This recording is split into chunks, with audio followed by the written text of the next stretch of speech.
the book being based on me using my name and likeness, having situations that didn't happen to me, yet the things that I did do and accomplish having happened to me would have had to have been arranged by them.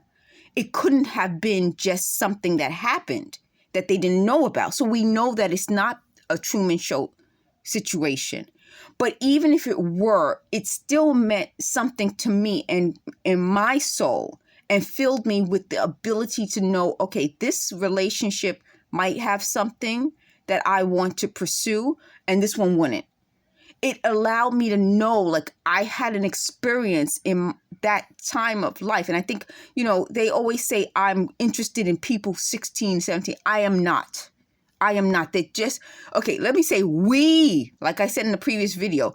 They don't want me to say we. I think they're the ones interested in people 16, 17. And that's where I think that comes from, because I'm not interested in it. But I think when I'm talking to you about what I experienced at 16 and 17 years old, I could see how these are the types of people that were creepy. Do you know what I mean? Like, and I think that's another part of what my book would talk about, like how I saw the world at 16 and 17.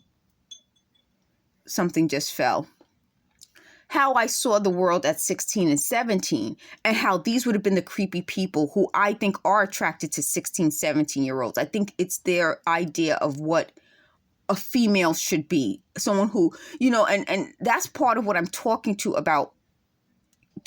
about in terms of, as women, how we should be talking to the world about our experiences around 16 and 17, because I think it helps other people deal with what it feels like to go through that. So my whole idea for my ebook would be about talking about that. But I also want to go back to the whole twin flame thing. So at 16 and 17, when I had these experiences, even if it were based on the imaginary Truman Show thing, it still made me aware of my feelings, how I felt at that age, how when you meet people or you encounter people, they can make you feel something. Like, when you're that age and everything's going on and you're preparing for college and you're preparing for your future, and then people make you feel something that you didn't feel before.